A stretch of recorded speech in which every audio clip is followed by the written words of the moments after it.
आज पूरा देश जात, धर्म और भाषा के नाम लड़ रहा है। चारों तरफ हाहाकार मचा हुआ है। इंसानियत अपना वजूद खो चुकी है। इंसान इंसान से डरने लगा है। भय और मौत का साम्राज्य बढ़ता ही जा रहा है। लेकिन इन सब का कारण कौन है? कौन हमारे अंदर जहर भर रहा है? कौन हमें लड़ा रहा है? दोनों समुदाय के लोग ये अच्छी तरह समझ लें कि मारपीट का हिसाब किताब कभी भी चुकता नहीं किया जा सकता है। घर हिंदू का जले या मुसलमान का, वो घर हिंदुस्तान का ही जलेगा। तो फिर हम आखिर अपने हिंदुस्तान का घर क्यों जलाएं? कोई भी धर्म इंसानी जिंदगी से बढ़कर नहीं है। देश की रक्षा करना हमारा धर्म है। हमें देश को टूटने से बचाना है और सदा की तरह हम में से कुछ नायक इस ओर जरूर कदम बढ़ाएंगे जो बनेंगे देश के रखवाले।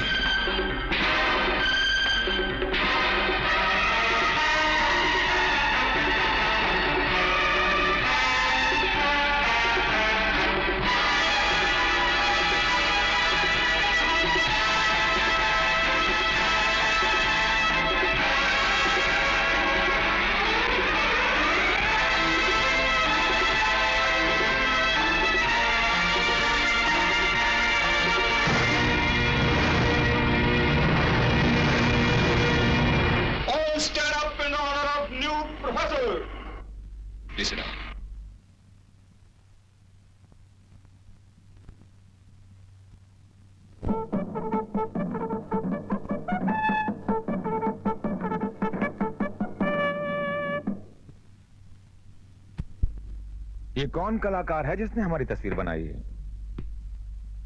आपने? इधर आइए, इधर आइए।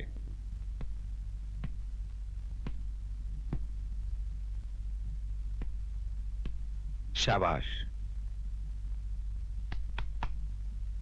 तुम्हारे हाथ में बहुत सफाई है। Keep it up. I'm extremely sorry, sir. No, no, come on, sit down.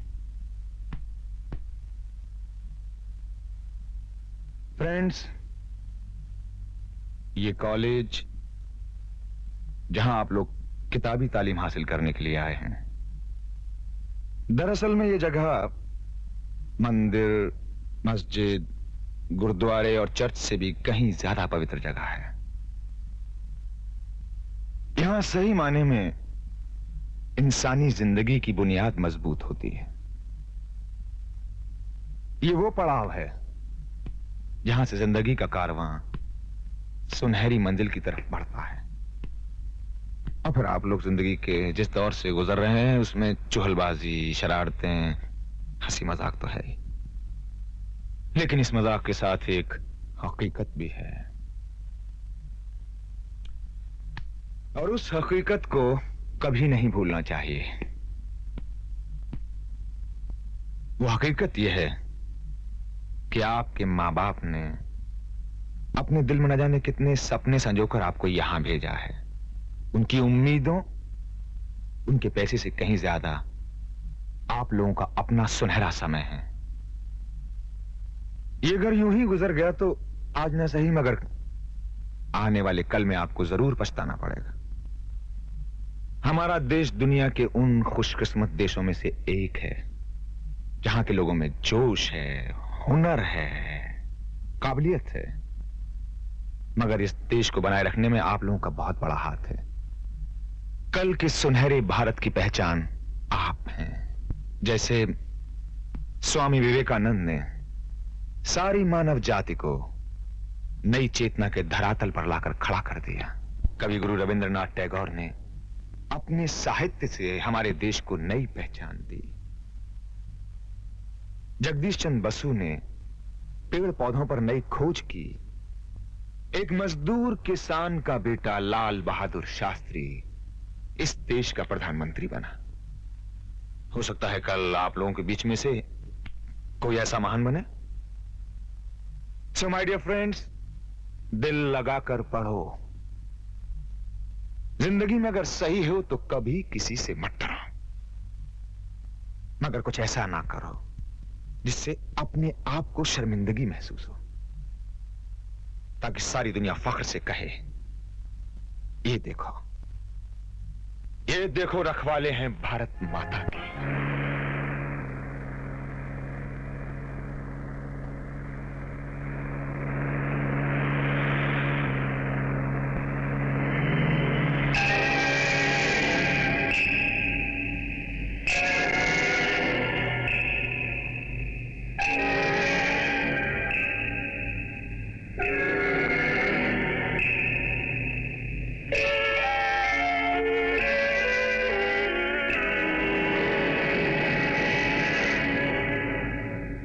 विदेश से आए हुए खतरनाक हथियार और खतरनाक गन्स को वहां जमा किया है, क्योंकि किसी को भी उस हवेली पर शक नहीं होगा। यह सारा खतरनाक सामान वहां जमा किया गया है हिंदुस्तान की मौजूदा सरकार का तख्ता उलटने के लिए। समझ गया सर। इसलिए इसका इस्तेमाल हमें बहुत सोच समझ के करना होगा। इस देश को एक बार फिर से गुलाम बनाने के लिए सबसे पहले हमें इसकी करेंसी को तबाह करना होगा। इस काम के लिए हमें कई एजेंट्स मुकर्रर करने होंगे, कुछ पुलिस ऑफिसर्स, कुछ रिटायर्ड फौजी, कुछ वकील और जज। इस काम के लिए बहुत मुनासिब होंगे। जब भी तुम ढूंढने निकलोगे तो इस देश में तुम्हें कई मीर जाफर और कई राजा जयचंद मिलेंगे। वैसे भी इस देश में इतनी बेकारी, इतनी भुखमरी है कि किसी भी नौजवान को नोट देकर उसके हाथ में भरी हुई बंदूक थमा दो। धिक्कार है, धिक्कार है, धिक्कार है, धिक्कार है उन लोगों पर जिनके पास रहने को घर नहीं, खाने को अनाज नहीं, पहनने को कपड़ा नहीं। धिक्कार है उन लोगों पर जो स्वार्थी नेताओं के बहकावे में आकर धर्म और मजहब के नाम पर फसाद बर्पा करते हैं। सत्य और अहिंसा के इस देश में फसादियों और उग्रवादियों जैसे सांपों को हथेली में बिठाकर दूध पिलाते हैं। धिक्कार है उन लोगों पर जो भारत मां के टुकड़े टुकड़े करके कबीलों और प्रांतों में बांट देना चाहते हैं। धिक्कार है, धिक्कार है। क्या बकबक कर रहा है? आज 15 अगस्त है, सारा देश शहीदों की मजारों पर दिए जला रहा है और तुम अंधे अकल के गधे और घोड़े बेचकर सो रहे हो। जागो कमबख्तो, देश को आजाद हुए 46 साल हो चुके हैं। हम जा रहे हैं बाबूजी। वो तो मैं भी देख रहा हूँ, मगर किया क्या? मगर बाबूजी मैं तो हवलदार हूँ और क्या नहीं किया मैंने। रिश्वत ली, शरीफों को डंडे मारे, गुंडों को सलाम किया और हफ्ता ले लेकर इतने पैसे इकट्ठे कर लिए कि आपके मरने के बाद आपकी चिता को चंदन की लकड़ी से आग लगा सकते और हर साल देसी घी के पकवान बनाकर आपका श्राद्ध कर सकते हैं। बेईमान कपूतो, कुत्ता अगर टांग उठाता है तो ऊंची जगह गीली करता है और तुम हाथ उठाते हो तो रिश्वत जैसी निजी चीज उठाते हो। तू है लानत है तुम पर। बावजूद तो इसकी कहानी है, ये पुलिसिया है। मैं तो पेट्रोल पंप पे काम करता हूँ जी। मुझे पता है वहाँ पैसे की लालच में लोग किस तरह डीजल में घासलेट मिलाकर मैं अपना फर्ज निभाते हैं। लेकिन बाबूजी कोई एक ऐसी जगह है जहाँ पर बेईमानी ना होती हो? है ऐसी जगह है जहाँ बेईमानी नहीं होती। कौन सी? ईमानदारी। इसलिए आज के बाद बेईमानी की तो फाड़ डालूंगा। क्या? तमीज। और नंगा करके बाहर निकाल दूंगा। समझ गए? समझ गए? बाहर जाओ नंगो। नंगो हो जा। ये क्या करो? आप ही ने तो कहा था कि बाहर जाओ नंगो। मैंने कहा था बाहर जाओ नंगो, नंगे होके बाहर मत जाओ। हाँ इंटेलिजेंट है। सुनो जी। तुम्हारी बहन का नाम क्या है? शायद चांदनी है। वाह, ये तितली तो वाकई बहुत कलरफुल है। Excuse me. यस। आप मुझे जानती तो होंगी? जी नहीं। मेरा नाम रतन है। कॉलेज की हर लड़की मेरे ही सपने देखती है। रियली? हो सकता है, लेकिन मुझे बेहुदे सपने देखने की आदत नहीं है। जिन्हें हमारे सपने बेहुदा नजर आते हैं, हम उनके साथ बहुत बेहूदगी से पेश आते हैं। फैसला तुम्हारे हाथों है। सोचने के लिए 24 घंटे का वक्त देता हूं। उम्मीद है काफी होगा। अरे रे, सुनिए तो, सिर्फ 2 सवालों के लिए ये 24 घंटे का सस्पेंस किस लिए? लगे हाथों जवाब भी लेते जाइए। मिस्टर रतन, पहला जवाब ये कि मैं कॉलेज में पढ़ने आती हूँ, इश्क लड़ाने नहीं। और दूसरा? और दूसरा, एनी अदर क्वेश्चन? ये थप्पड़ तुम्हें बहुत महंगा पड़ेगा। सस्ती चीजों का शौक मुझे भी नहीं है। तुम्हारे पर तो अब काटने ही पड़ेंगे। Good, very good. तुम दोनों ने बहुत अच्छा काम किया है। अभी अभी एक नौजवान ये बैग छोड़ गया है आप तक पहुंचाने के लिए। कौन था वो? सर वो तो चला गया और कह गया है कि मेरा पता ठिकाना इसके अंदर है। खोलो इसे।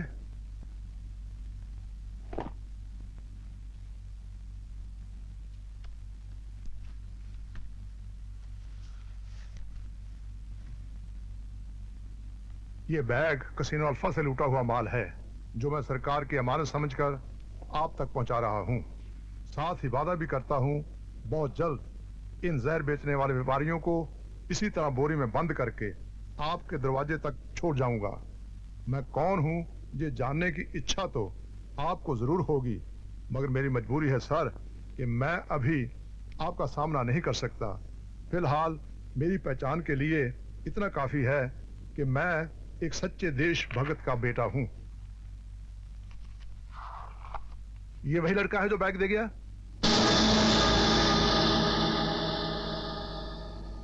यस सर, बिल्कुल यही था। ठीक है, तुम जा सकते हो। मेरी बात ध्यान से सुनो। ये लड़का जेल से भागा हुआ मफरूर है। जेल से भागने का इल्जाम तो इस पर है, मगर ये बेगुनाह है। तुम दोनों साए की तरह इसका पीछा करो और इसके हर एक्शन की खबरों मुझे दो। तुम इसे गिरफ्तार नहीं करोगे और ना इसे पुलिस के हाथों गिरफ्तार होने दोगे, क्योंकि ये वो काम कर रहा है जो पुलिस को करना चाहिए। एक बात और, जिन लोगों का माल इसने लूटा है वो बहुत खतरनाक इंटरनेशनल गैंग के मेंबर हैं। जाहिर है वो भी इसकी जान के दुश्मन बन गए होंगे। तुम लोगों ने उनसे भी इसकी हिफाजत करनी है। ठीक है, अब तुम जाओ। Okay sir. किटी डार्लिंग, चाहिए? चाहिए? लो ले बच्चे, जा ऐश कर। अबे मुफ्त की ऐश करते हो, साले ग्राहक तो लेकर आया करो। हाँ लाऊंगा, जा पुट ले ऐश कर। हाय तुम, अबे तुमने तो पिछले पैसे भी नहीं दिए। अभी मेरे पास पैसे नहीं है, मैं बाद में दे दूंगा। बाद में दे दूंगा। ले ले ले ले ले उठ जा, पर भूलना मत। नहीं चल।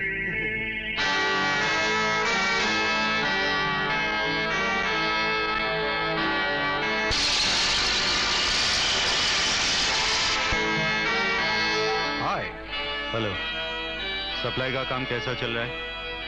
शहर के कुछ कॉलेज के लड़के लड़कियों ने तो ड्रग्स लेनी शुरू कर दी है। ये कुछ से काम नहीं चलने वाला। मुझे इस शहर के तमाम लड़के लड़कियों को इस नशे का आदी बनाना है। सुनो, जब तक उन्हें इस नशे की आदत नहीं हो जाती तुम इस जहर को फ्री में बांटो। फ्री में? हाँ। इससे तो हमें बहुत नुकसान होगा बॉस। नुकसान के बाद ही हमेशा फायदा होता है रतन। एक बार उन्हें इस नशे की आदत हो गई, उसके बाद वो अपनी किताबें बेच कर भी इस नशे को खरीदें। समझे? There you got a point, boss. That's all right. Carry on. Okay.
आई से स्टॉप इट। रतन, ये सब क्या है?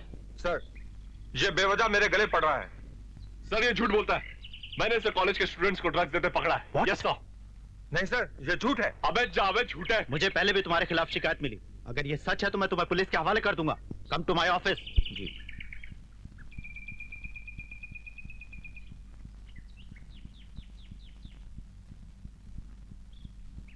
आशा, हाँ तू उस लड़के को जानती हो? हाँ, जय नाम है। क्यों? बड़ा बहादुर है। ऐसा लगता है हर गुनाह, हर बुराइयों को अपने इंसाफ के ज्वालामुखी में झोंक देना चाहता हो, मिटा देना चाहता हो हर दहशत, हर सन्नाटे को। अरे ये क्या कर रही है? देख रही हूँ दूर जगह पे है या गया के साथ। चल हट। मैं पूछती हूँ तो क्यों लोगों से लड़ता झगड़ता रहता है? माँ, मैं लोगों से नहीं, जुल्म, तशद्दुद और अन्याय से लड़ता हूँ। और ये मेरी आदत नहीं, मेरा जन्म सिद्ध अधिकार है। जब तक इस धरती पे अन्याय होता रहेगा, तेरा दूध मेरे सर के जख्म से इसी तरह खून की शक्ल में बहता रहेगा। आखिर क्यों? तेरे बाप दादा ने भी तो सच की लड़ाई लड़ी थी। उन्होंने किसका खून बहाया था? वो एक अलग दौर था माँ। तब इंसान फरिश्ता हुआ करता था और आज फरिश्तों के लिए रोता है। आज के इस युग के रहबर और रहनुमा लक्ष्मी नारायण जैसे शैतान लोग हैं जो कॉलेज के भोले भाले लड़कों की रगों में नशीली दवाएं भर देना चाहते हैं, खोखली कर देना चाहते हैं भविष्य की टहनियों को, हवाइज कर देना चाहते हैं आने वाली नस्लों को। मैं तेरे जज्बात को समझती हूँ बेटा, लेकिन मेरे इस छोटे से जख्म को देख के तेरी ममता कहाँ उठी? माँ, गांधी जी के सीने में गोलियां भर दी गई थी, ईसा को सूली पे चढ़ा दिया गया था, और मेरा बाप जो ईसा और गांधी का पुजारी था, उसके माथे पे कलंक का बोर टीका लगा दिया गया, जिसका आज तक नहीं मिटा सका, आज तक नहीं मिटा सका। चांदनी, क्या बात है डैडी? मैंने तुम्हें इसलिए बुलाया है कि तुम अब जवान हो चुकी हो, इसलिए तुम्हारी शादी। ओ डैडी, शादी शादी शादी, आखिर आप मेरे शादी के पीछे हाथ धोकर क्यों पड़े हैं? वो इसलिए कि हमारे बुजुर्गों का कहना है कि हर जवान लड़की की मंजिल उसकी शादी होती है, उसका अपना घर होता है। इसीलिए मैं तुम्हारी शादी के पीछे हाथ धो के पड़ा रहता हूँ, और जब तुम्हारी शादी हो जाएगी तो नहाने का प्रोग्राम बनाना। लेकिन मैं अभी शादी करना नहीं चाहती। तो फिर हमारी मान मर्यादा का क्या होगा? मर्यादा वक्त के साथ खुद ब खुद टूट जाती है। जमाना बदल चुका है। अब वो जमाना नहीं रहा जब लड़कियों को चूल्हा जलाने और बच्चा पैदा करने तक सीमित माना जाता था। मुझे शादी से इनकार नहीं, लेकिन हर चीज का एक वक्त होता है डैडी। बड़े बेवकूफ होते हैं वो माँ बाप जो बेटी के ढलकते हुए पल्लू पे नजर नहीं डालते, उसकी शादी की परवाह नहीं करते, मगर मुझे परवाह है। इसीलिए मैंने तुम्हारी शादी का फैसला किया, और मैं तुम्हारी शादी का तंबू तनवा के रहूंगा। समझ गई? समझ गई। क्या समझी? यही कि इतने देर से पत्थर से सर टकरा टकरा कर मैं अपना बेवजह वक्त खराब कर रही हूँ। जीता आज तक कोई नहीं जीता।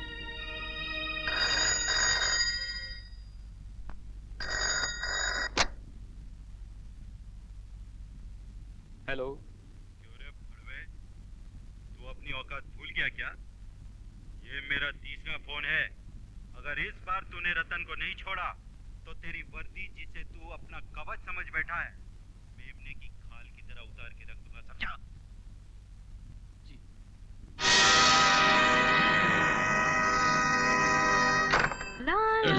कहाँ जा रही हो? सहेली के घर। कहीं जाने की जरूरत नहीं है। मैंने आज तुम्हें देखने के लिए बहुत सारे लड़कों को यहीं बुलवाया है। लड़के? हाँ।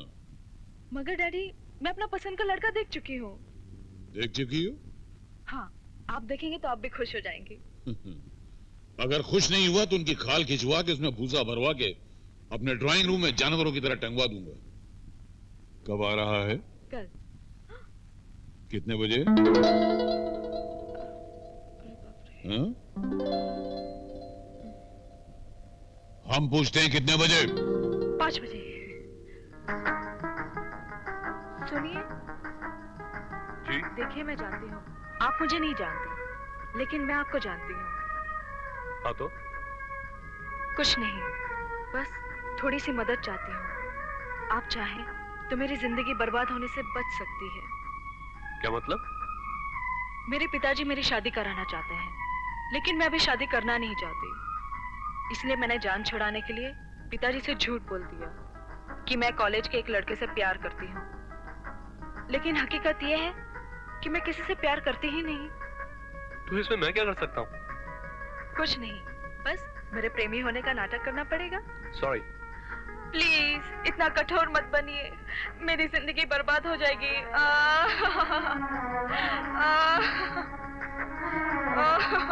ठीक है बाबा, ठीक है, प्लीज। तो फिर कल शाम 5 बजे आपका इंतजार करूं? मेरा पता मालूम है? नहीं। मैं लाज साहब की बेटी हूँ। ठीक शाम 5 बजे। Okay, bye. बाय। अजीब बात है, कल 5 बजे।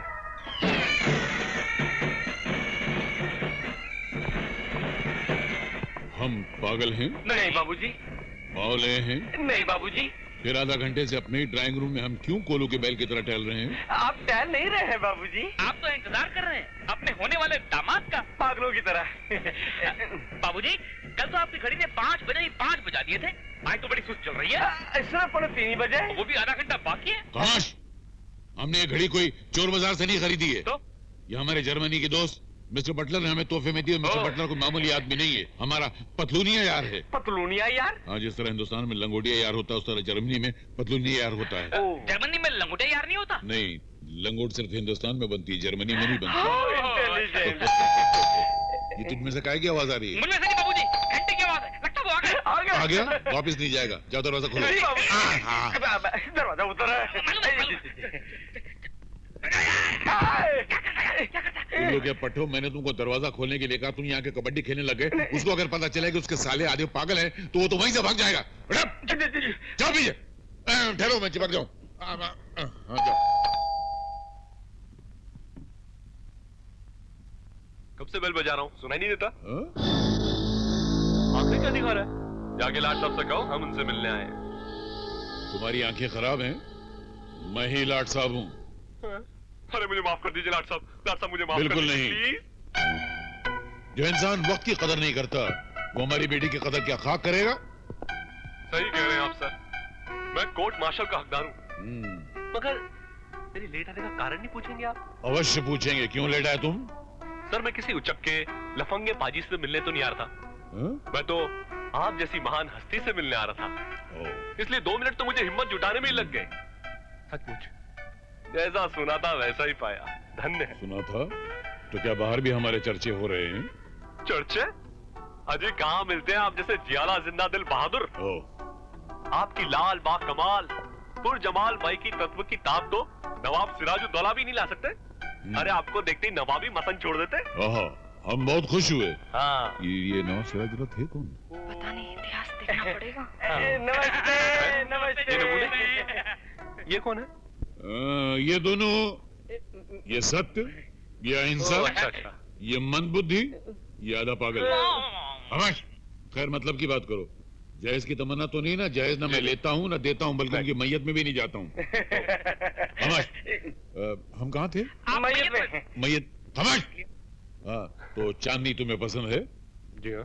हम भी इसी शादी के लिए हाथ धो के पीछे पड़े हुए। जिस दिन की शादी हो जाएगी उस दिन हमने नहाने का प्रोग्राम बनाया हुआ। नहाने का प्रोग्राम? तो आप अभी तक नहाए नहीं क्या? अभी सुबह से बात मार रहे हैं। इतने गंदे बेटों का बाप कभी नहा सकता? उल्लू के पट्टों में गंगा स्नान की बात कर रहा हूँ। डेफिनेटली। हम कहाँ थे? गंगा में। वहाँ क्या कर रहे थे? खामोश। हाँ, तो हमें तुम्हारी पसंद आई। इसके घर वालों का पता चल जाए तो शादी की तैयारी शुरू कराएं। तुम लोगों को इतराज? क्या है? कोर्ट में आओ। आपने इनको पहले क्यों नहीं बताया कि हम दोनों इनके होने वाले साले हैं? हाँ, और इनके होने वाले भाई हैं। भाई। अगर मैं से कह देता कि तुम उसके होने वाले साले होती तो शादी से पहले ही भाग जाता, क्योंकि इतने बेवकूफ भाइयों की बहन से कौन शादी करेगा? मेरा मजाक तो नहीं उड़ा रहे हो? Double intelligent. ये तुमने मुझे किस मुसीबत में फंसा दिया चांदनी? आया था तुम्हारी नमाजें बख्शवाने, रोजे मेरे गले पड़ गए। क्या मतलब? तुम्हारे डैडी तुमसे शादी के लिए हाथ धो के मेरे पीछे पड़ गए। तो क्या हुआ? मैं इतनी गई गुजरी भी तो नहीं कि मुझसे शादी करके तुम्हें कोई शर्मिंदगी हो। चांदनी मैं तुम्हें कैसे समझाऊं कि कमाल है, उम्र के इस हिस्से में तो लड़का लड़की थोड़े बहुत रोमांटिक हो ही जाते हैं, मगर तुम इस मामले में इतने रूड हो कि तुम्हारे सीने में दिल नाम की कोई चीज ही ना हो। दिल है चांदनी, लेकिन किसी के लिए धड़कना इसके मुकद्दर में नहीं, जिसे हालात की तपिश ने झुलसा दिया हो। मुझे तुम्हारे प्यार से इनकार नहीं, लेकिन अभी हमें बहुत से वादे वफा करने हैं, बहुत दूर जाना है। ऐसे में किसी के प्यार की जंजीर मैं अपने पैरों में नहीं डाल सकता। क्यों? क्योंकि मेरी तमाम राहें कांटों भरी हैं और मैं नहीं चाहता कि मेरे साथ चलते हुए तुम्हारे तलवे जख्मी हो जाए। ठीक है, लेकिन एक दोस्त के नाते तुम्हारा राजदार तो बन सकती हूँ। जानना चाहती हो? मेरा जन्म एक ऐसे परिवार में हुआ जिसकी पूजा और इबादत देशभक्ति और वतन परस्ती हुआ करती थी। मेरे पुरखों की यह वसीयत हुआ करती थी कि मरने के बाद मेरे हड्डियों तक का चूना बनाकर मुल्क की तामीर में सर्व करना। वक्त की सुई अपने अंदाज में चल रही थी।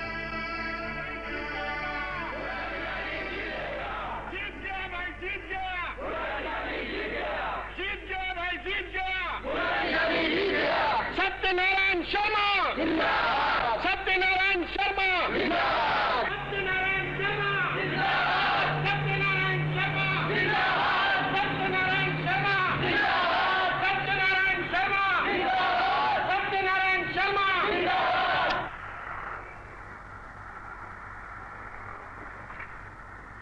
सर, दूसरे बार आप लोकसभा के लिए चुने जाने पर आप कैसा महसूस कर रहे हैं?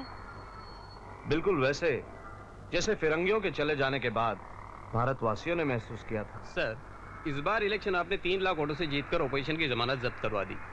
इसका श्रेय आप किसे देंगे? निसंदेह जनता को।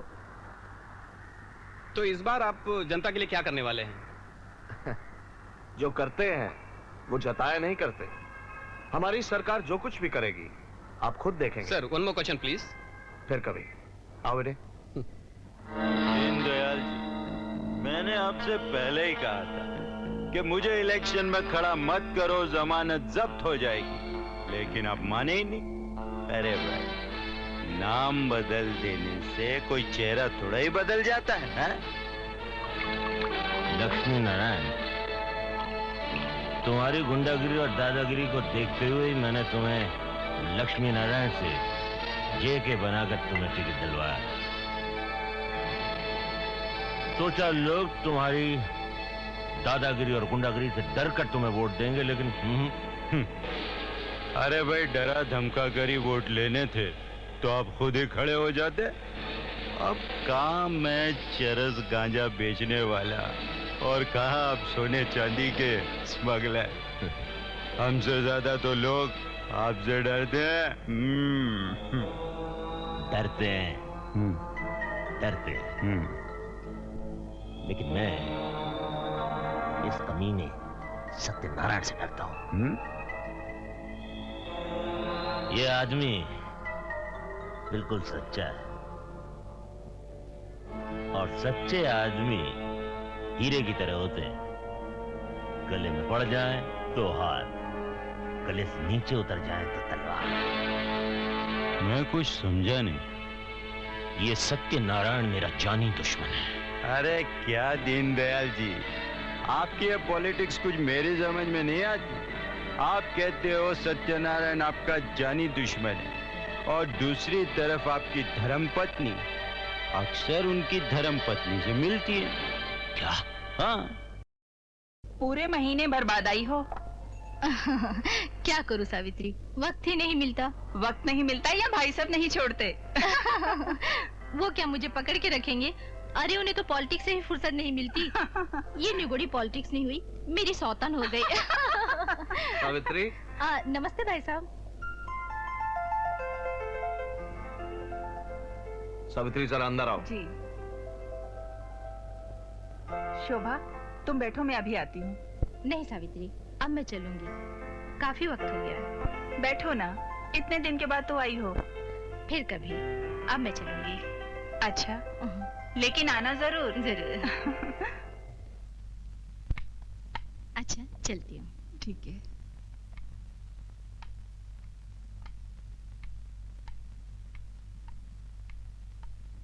क्या बात है, आज आप जल्दी आ गए?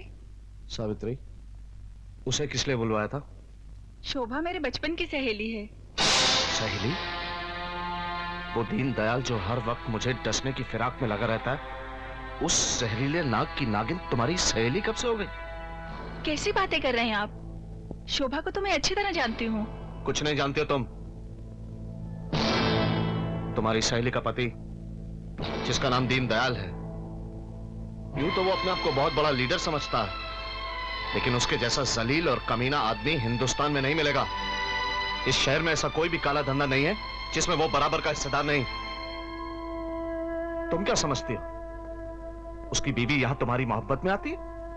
नहीं, वो अपने पति के लिए जासूसी करने आती है। ये क्या हो गया आपको? सावित्री,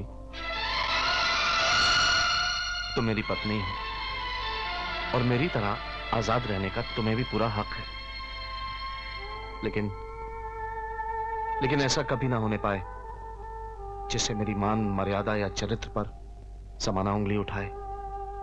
मैं सब कुछ बर्दाश्त कर सकता हूं, लेकिन बदनामी नहीं।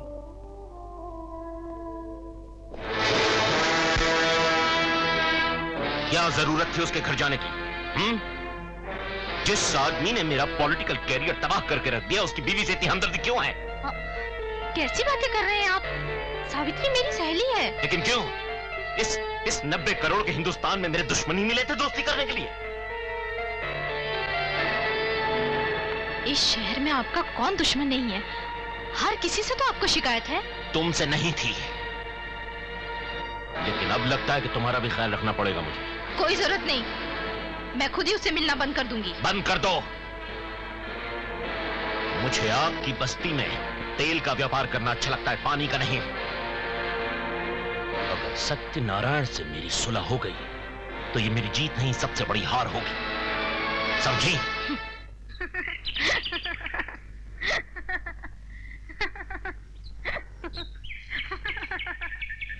किमी, मैं तुम्हें पकड़ कर ही रहूंगा। किमी,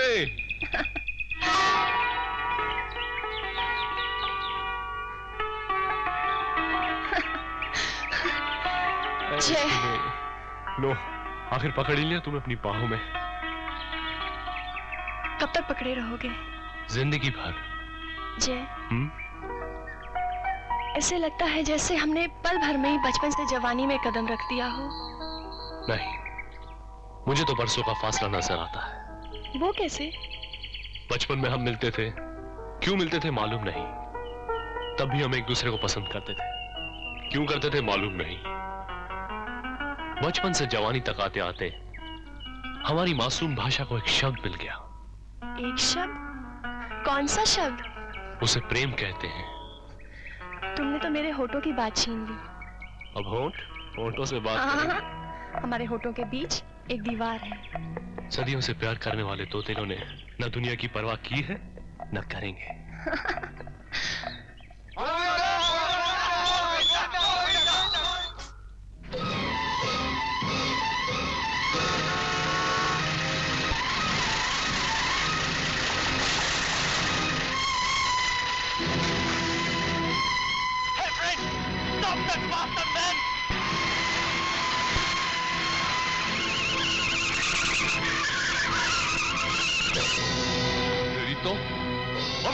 बाहर निकल साले।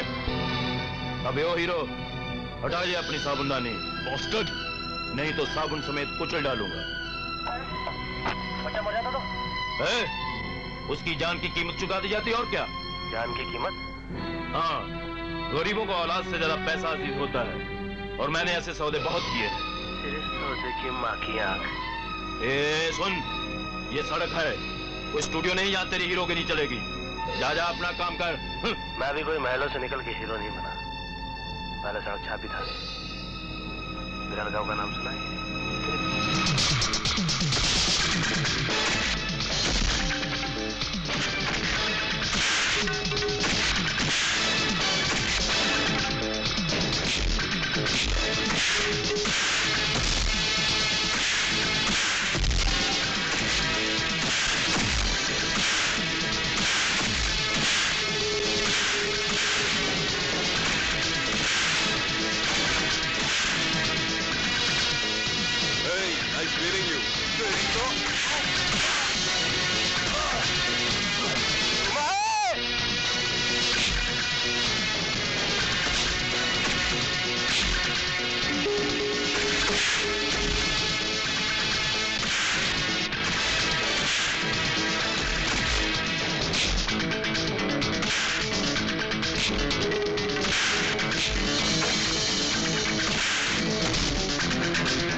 जो पुलिस को पहुंच ली उस तलाशी। अरे गोविंदा, गोविंदा, आप फिल्म स्टार गोविंदा है ना? अबे भागता कहाँ है मोटे साले के? मैं आपसे मिलता हूँ, देखने के बाद आपसे मिलता हूँ। अरे तू कहाँ भाग रहा है? चल मेरे साथ। अरे चल, चल हट।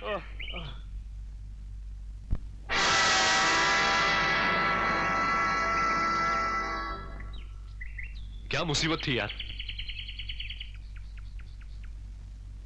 गजब हो गया दीनदयाल जी, हमारा सोने से लदा हुआ ट्रक पुलिस ने चेक नाके से पहले ही पकड़ लिया। इस इंस्पेक्टर की हिम्मत कैसे हुई मेरे सामान पर हाथ डालने की? हैं? अरे इसे अपनी वर्दी प्यारी है कि नहीं? ये काम किसी पुलिस वाले का नहीं, ये काम एमएलए के बेटे जय और आपकी बेटी किमी का है। इस किमी की बच्ची को तो मैं बाद में बात करता हूँ। किमी, क्या बात है डैडी? मैं पूछता हूँ कि चाहती क्या है? चाहती क्या है तू? मैं भीख मांगू?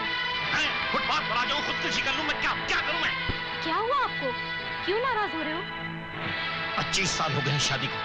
न तुमने कभी बीवी की तरह साथ दिया और मैं इसने कभी बेटी की तरह सम्मान। तुम दोनों हमेशा अपने मन की करती आई। लेकिन हुआ क्या? इससे पूछो, पूछो इससे, कहाँ थी और किसके साथ? मैं समझ गई, आपको मुझ पर गुस्सा इसलिए आ रहा है कि मैं जय के साथ थी। मगर डैडी, मैं जैसे प्यार करती हूँ। क्या करें आप? शर्म नहीं आती आपको जवान बेटी पर हाथ उठाते हुए? अरे शर्म तो तुम्हें आनी चाहिए। ये संस्कार इसे तुम्हारी गोद से मिले, ये तालीम तुम्हारी दी हुई है, जिसकी वजह से आज इसके जवाब मेरे मुंह पे तमाचे की तरह पड़ रहे हैं। आप ऐसा सवाल करते ही क्यों हैं? जिसके जवाब सर उठाकर दिए ही ना जा सके। आपको जो बात पसंद नहीं उसे समझा भी तो सकते हैं। अरे क्या समझाऊं, क्या समझाऊं? इसकी वजह से आज मेरा लाखों का नुकसान हो गया। कैसा नुकसान? कुछ नहीं, तुम ले जाओ इसे ले जाओ यहां से।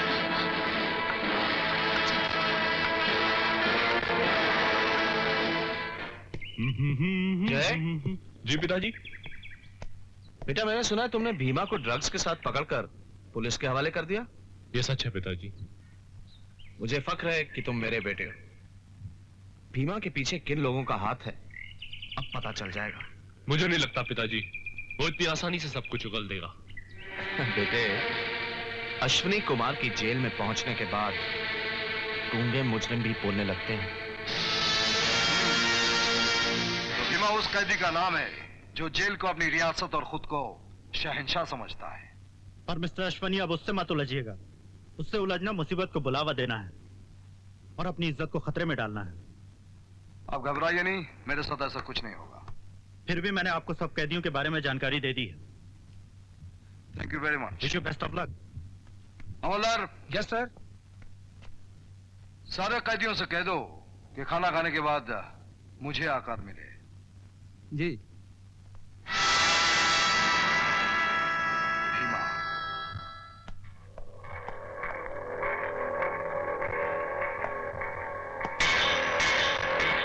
अरे दीनदयाल जी, इतनी मत पियो, वरना ये राजधानी की दारू एक दिन आपको बर्बाद कर देगी।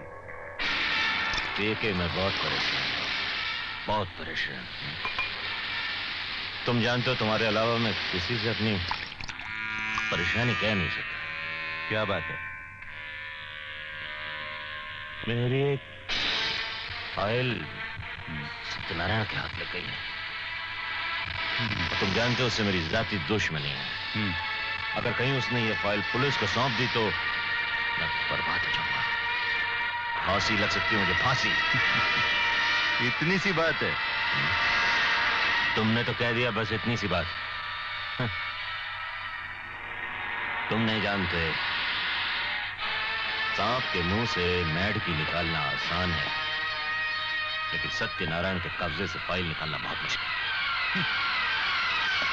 केके के लिए कुछ भी मुश्किल नहीं है, तुम्हें फाइल मिल जाएगी। केके, अगर तुम मेरा ये काम कर दो तो जो मांगोगे वो दूंगा। ठीक है, तो तुम्हारा काम हो गया समझ लो, लेकिन बदले में तुम्हें अपनी बेटी किमी का हाथ मेरे हाथ में देना होगा।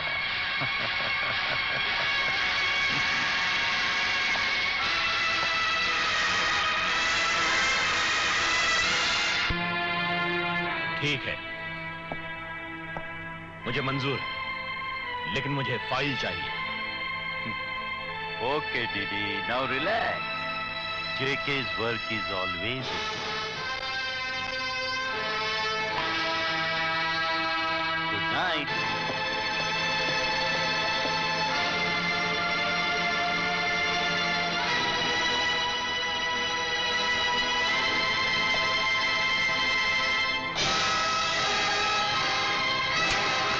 क्या बात है? आज आप इतनी ज्यादा क्यों पी रहे हैं? क्या करोगी जानकर? तुम मेरी परेशानी को मिटा तो सकती नहीं हो, लेकिन जान तो सकती हूँ। शोभा, मैंने राजनीति विष्णुगुप्त चाणक्य से सीखी है। उनका कहना है कि जिस राज के खुल जाने से आदमी मुश्किल में पड़ जाए, वो कभी औरत को नहीं बताना चाहिए। जैसे बिल्ली के पेट में दूध नहीं पचता, औरत के पेट में बात नहीं पचती।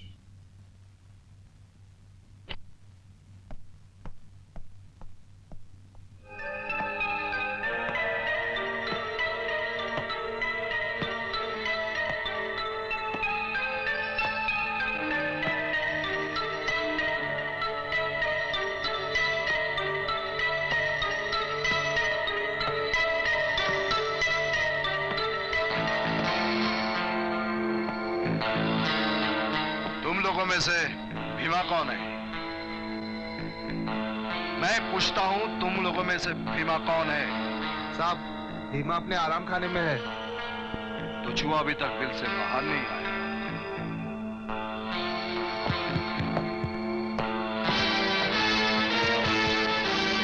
आइए जेलर साहब। मैंने सारे कैदियों को बुलाया था, तुम क्यों नहीं आए? मुझे पता था, लेकिन मैं नहीं आया। क्यों? एक तो मैं अपने आप को कैदी नहीं समझता, दूसरे वो मेरे आराम का वक्त था। इस जेल में तुम बहुत आराम कर चुके हो, अब तुम्हारा वास्ता एक नया जेलर से पड़ा है। ओह, तो जो नया जेलर मुझे बेआराम कर देगा, इस शहंशाह की रियासत में खलल डाल देगा। यकीनन मैं तुम्हारा जीना हराम कर दूंगा। ये गीदड़ भपकियां किसी और को देना जेलर। पिंजरे में बंद सही, शेर फिर भी शेर होता है। शायद तुम्हें पता नहीं, शहंशाह अपनी मर्जी से जेल में है, वरना कभी का बाहर चला गया होता। जेल तुम्हारे बाप का घर है ना? बाप का घर ना सही, ससुराल तो है। राम सिंह। Yes sir. दरवाजा खोल दो। मैं कहता हूं दरवाजा खोल दो। ले भीमा, तेरे ससुराल का घर खुल गया, अब यहां से निकल के दिखा। लगता है शहंशाह के तेवर देखे बिना तुम मानोगे नहीं।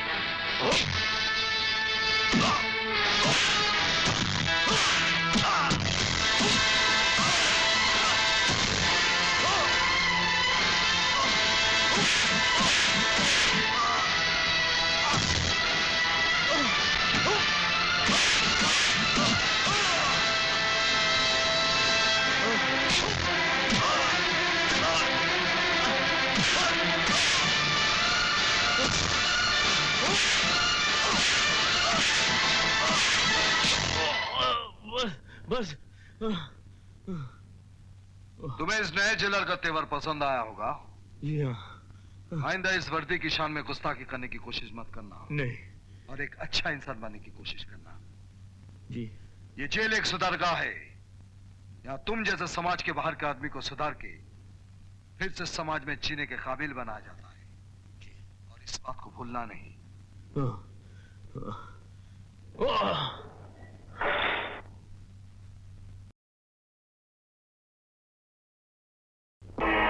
जेके साहब।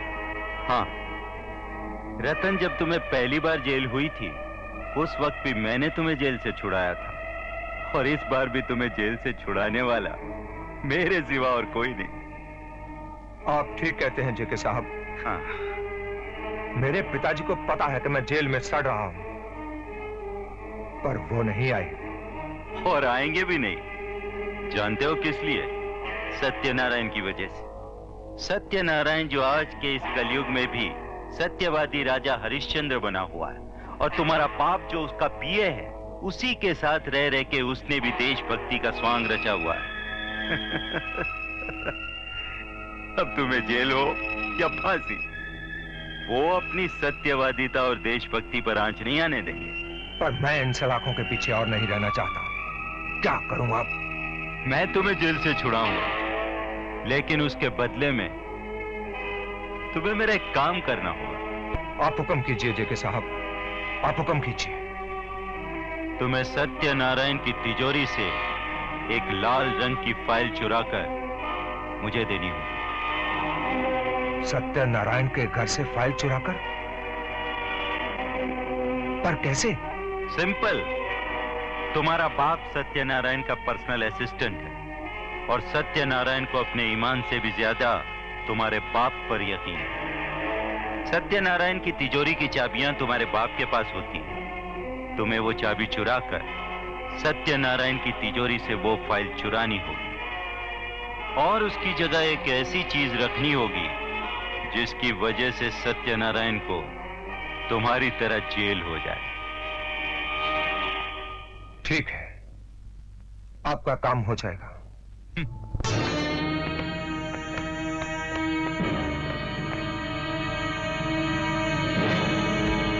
इंस्पेक्टर साहब, कैसे आना हुआ? सत्यनारायण जी, हम आपके बंगले की तलाशी लेने आए हैं। तलाशी? क्यों? हमें खबर मिली है कि आप ड्रग्स की स्मगलिंग करते हैं। क्या? यस। इंस्पेक्टर, तुम होश में तो हो? हमारे पास सर्च वारंट है। ये देखिए, हवलदार, तलाशी लो। ये सब क्या कर रहे हैं? करने दो जो ये कर रहे हैं। मिलना मिलाना तो कुछ है नहीं। थोड़ी देर में ये हमसे माफी मांगेंगे और यहाँ से चल देंगे। लेकिन इन लोगों को हम पर शक क्यों हुआ? आजकल के जमाने में तो लोग भगवान पर भी शक करने लगे हैं। सर, ये मिले हैं गर्द के पैकेट।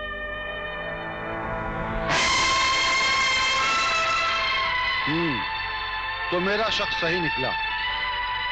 ऐसा नहीं हो सकता। ये जरूर किसी की मेरे खिलाफ साजिश है। नाटक छोड़िए नेताजी, फिर आप भी तो एक इंसान हैं। और फिर ये साजिश है या सच्चाई, इसका फैसला अदालत करेगी। इंस्पेक्टर, आपने उन लोगों के विश्वास से गला घोंट दिया जिन्होंने आपको वोट देकर कुर्सी पर बिठाया।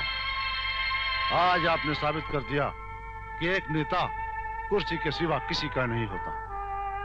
चलिए मेरे साथ।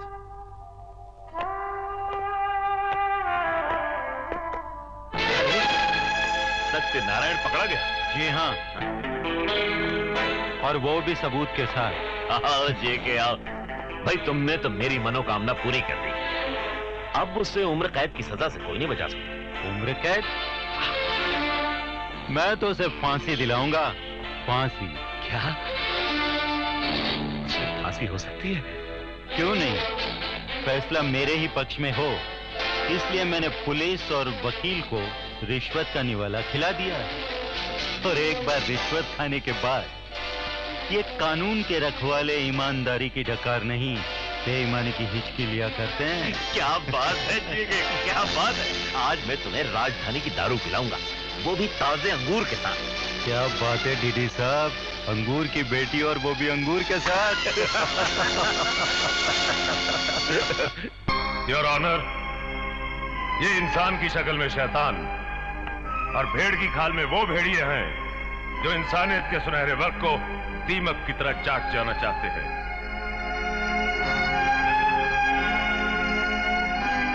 राजनीति इनका धंधा है और रुपया इनका ईमान। कहने को तो ये समाज सेवक हैं, देश के महान नेता हैं। वैसे इनका नाम तो है सत्यनारायण, जबकि ये सत्य को शराब में घोल के पी चुके हैं और नारायण को नशीली सिगरेटों के धुएं में फूंकते हैं। योर ऑनर, इनका जुर्म साबित हो चुका है, इसलिए मेरी अदालत से दरख्वास्त है कि इन्हें सख्त से सख्त सजा दी जाए ताकि देखने और सुनने वालों को इबरत हासिल हो। योर ऑनर, आज दुनिया के आधे से ज्यादा मुल्कों का कानून ऐसे मुजरिमों को सजाए मौत देता है। वो इसलिए कि कानून के पास इससे बड़ी कोई सजा है ही नहीं। इस मुल्क का नागरिक होने के नाते और इस मुल्क की भलाई के लिए मैं आपसे दरख्वास्त करूंगा कि आप इस मुजरिम को सजाए मौत दीजिए।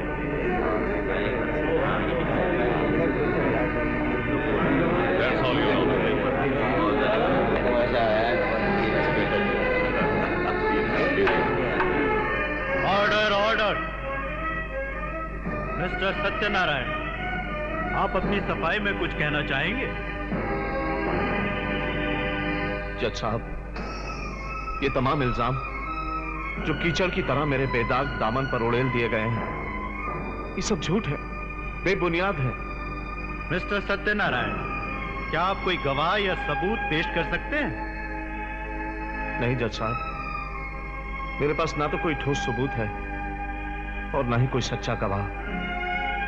लेकिन मुझे फक्र है कि मेरी जिंदगी ने आज तक मुझे कोई ऐसा काम करने पर मजबूर नहीं किया जिससे मुझे शर्मिंदा होना पड़े। सजा आज मेरा मुकद्दर बन गई है जज साहब। जज साहब, मेरा भगवान जानता है कि मैं कभी अपने फर्ज को नहीं भूला, अपने ईमान से कभी नहीं डिगा, अपनी वतन परस्ती से कभी विमुख नहीं हुआ। मैं दोष कानून को भी नहीं दूंगा, क्योंकि कानून हमारे ही मुल्क का है। मैं दोष इंसाफ को भी नहीं दूंगा, क्योंकि इंसाफ हमारे मुल्क के ही कानून का है। लेकिन मैं अपने जुर्म का इकबाल भी नहीं करूंगा, क्योंकि मैंने जुर्म किया ही नहीं। और मैं आपकी सजा से भागूंगा भी नहीं, क्योंकि मैंने जुर्म किया तो नहीं, लेकिन जुर्म मुझ पर साबित हो चुका है। सुनाइए जज साहब, अपना फैसला सुनाइए, उठाइए मीजान और तौलिए मेरे जुर्म को और अपने इंसाफ को। सुनाइए जज साहब।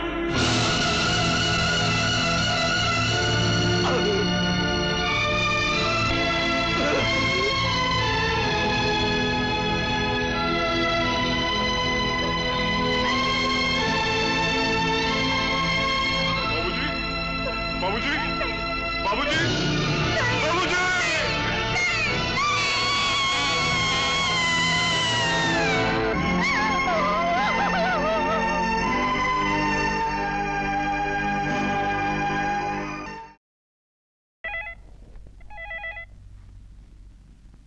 हेलो हेलो, मुबारक हो दीनदयाल जी, आपका काम हो गया। क्या कह रहे हो? क्या सत्यनारायण को सचमुच सजा हो गई? सजा नहीं, महासजा। कोर्ट का फैसला सुनने से पहले ही सत्यनारायण जी का हार्ट फेल हो गया। मतलब कि अब अगला चुनाव जीतने से मुझे कोई नहीं रोक सकता। भाई जेके, मैं जिंदगी भर तुम्हारा एहसानमंद रहूंगा। हाँ तो दीनदयाल जी, अब मैं शादी पक्की समझूं? कौन सी शादी? किसकी शादी? मेरी शादी तुम्हारी बेटी किम के साथ। जेके, तुम्हारा दिमाग तो खराब नहीं हो गया? दीनदयाल जी, आपने मुझसे वादा किया था। वादा करना तो नेताओं की आदत होती है और उसे तोड़ना उनकी फितरत। आप मुझसे धोखा कर रहे हैं? ये धोखा नहीं है जेके, ये तो पॉलिटिकल पैंतरा। और सुनो, तुम अब अपनी औकात में रहो। मैं एक गंदा नेता हो सकता हूं, लेकिन गंदा बाप नहीं हूं जो अपनी बेटी को तुम्हारे जैसे घटिया आदमी के हवाले कर दूं। आप अगर मुझे घटिया समझते हैं तो मैं और घटियापन पे उतर सकता हूं। एक गीदड़ कितना ही कमीना और मक्कार क्यों ना हो, वो शेर की मात पर भक्ति कभी नहीं देता। अगर मैं सत्यनारायण को तुम्हारे हाथों मरवा सकता हूं, तो तुम्हें खामोश करने के लिए किसी और के हाथ में रिवॉल्वर दे सकता हूं, समझे? धोखा मैंने नहीं, आपने मेरे साथ किया है। और आपका आने वाला कल कितना बदसूरत होगा, ये आप तसव्वुर में भी लाएंगे तो आपका कलेजा कांप उठेगा। God bless you.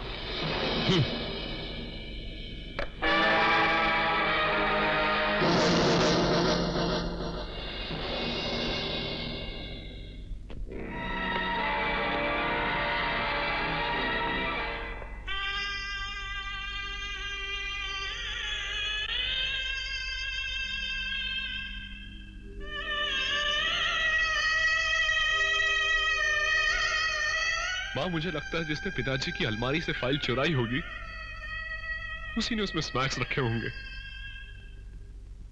बेटी, फाइलें तो अलमारी खोलकर ही निकाली गई होंगी और अलमारी की चाबी रघुनाथ जी के पास ही रहती थी। तो फिर ये संगीन चाल भी उसी की हो सकती है माँ। नहीं बेटा, हमारे लिए ऐसा सोचना भी पाप है।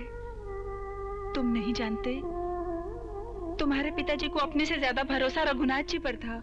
इसलिए शायद पिताजी भूल बैठे कि चिराग के नीचे अंधेरा होता है। बेटा जरा सुनो।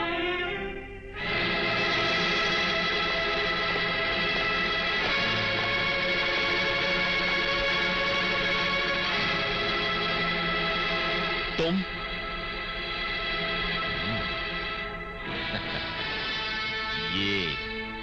ये खिलौना तुमने अपने मरहूम बाप के शोक में उठाया है या फिर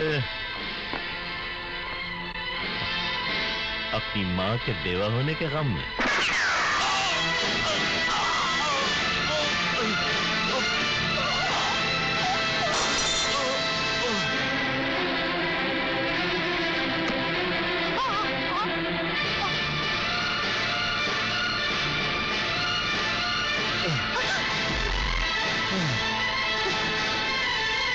गिर जाओगे जय, मैं सोच भी नहीं सकती थी। जय?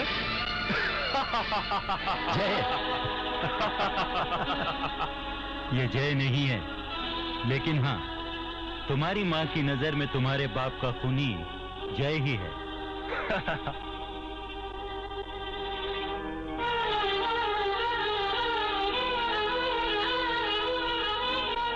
भगवान के लिए छोड़ दो मुझे, जाने दो। मैं तुम्हारे आगे हाथ जोड़ती हूँ, मुझ पर तरस खाओ। तरस? बेवकूफ लड़की, मेरा दिल गोश्त का लोथड़ा नहीं, पत्थर का टुकड़ा है। और मेरी जिंदगी की डिक्शनरी में तरस और रहम नाम का शब्द है ही नहीं। जानती है, तेरे बाप को फांसी के फंदे से बचाने के लिए मैंने सत्यनारायण का खून करवाया, क्योंकि तेरे बाप ने तुझसे मेरी शादी का वादा किया था। लेकिन तेरा बाप बहुत चालाक आदमी था, अपना काम निकलते ही वो अपने वादे से मुकर गया। इसीलिए मैंने उसका मर्डर करवाया, मर्डर। और अब तू भी ध्यान से सुन ले, मैंने तुझे इसलिए उठवाया है कि अब मुझसे शादी करके तू अपने बाप का वादा पूरा करेगी, समझे? कभी नहीं। जेके को ना सुनने की आदत नहीं है लड़की। अगर तू सीधी तरह नहीं मानी तो तेरी इज्जत लूटकर तुझे कोठे पर बिठा दूंगा। वैसे भी मेरा कुछ नहीं बिगड़ने वाला, क्योंकि तेरे बाप का खून और तेरा अपहरण, ये दोनों इल्जाम तेरे आशिक जय के सर जाएंगे। और जानती है, ये दोनों काम मैंने करवाए हैं जय का मुखौटा लगवा कर। अब समझ में आया मेरी रानी? अरे छोड़ दो मुझे, वरना मैं जान दे दूंगी। हाँ, तो इसका मौका भी हम तुझे देंगे मेरी रानी।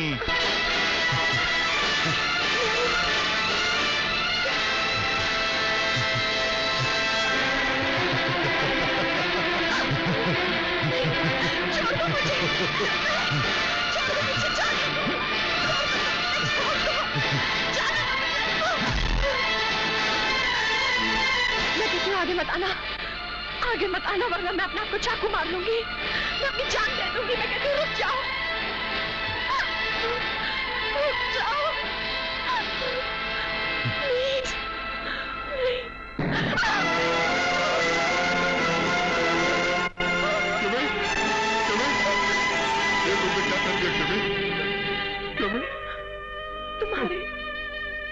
तुम्हारी जिस सूरत पे हम मर बैठे थे, उसने हमें मार डाला। ये तुम क्या कह रही हो किमी? हेलो किमी? तुम्हारी शक्ल के इंसान ने हमें ठगा है। कौन है वो हरामजादा? मुझे उसका नाम बताओ किमी, बोलो किमी, बताओ, बताओ कौन है वो किमी? किमी? किमी?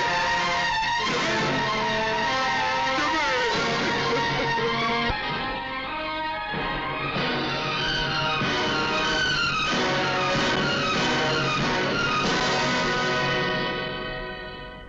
तमाम हालात और गवाहों के बयानात को मद्देनजर रखते हुए अदालत इस नतीजे पर पहुंची है कि मुल्जिम अजय वल्द सत्यनारायण ने ही दीन दयाल और उसकी बेटी का कत्ल किया है। लिहाजा ये अदालत उसे मुजरिम करार देती है, लेकिन इसके साथ ही उसकी जवानी पर रहम खाते हुए इंडियन पैनल शुदा कोड की दफा 302 के तहत उसे फांसी की सजा न देकर उम्र कैद की सजा का हुक्म देती है।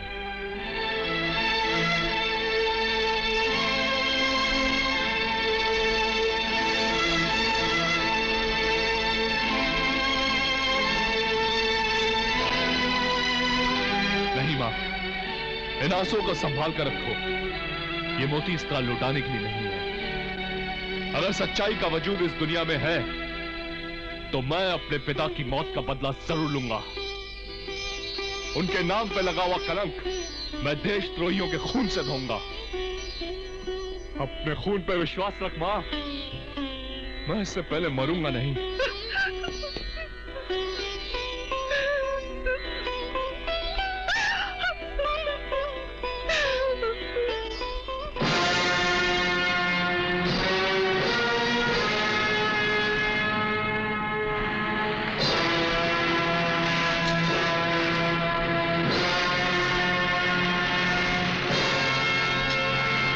अगर मैं जेल चला गया तो मेरे बाप के कातिलों को क्या होगा? अगर मैं जेल चला गया तो मेरे बाप के कातिलों को क्या होगा? क्या होगा? क्या होगा? क्या होगा?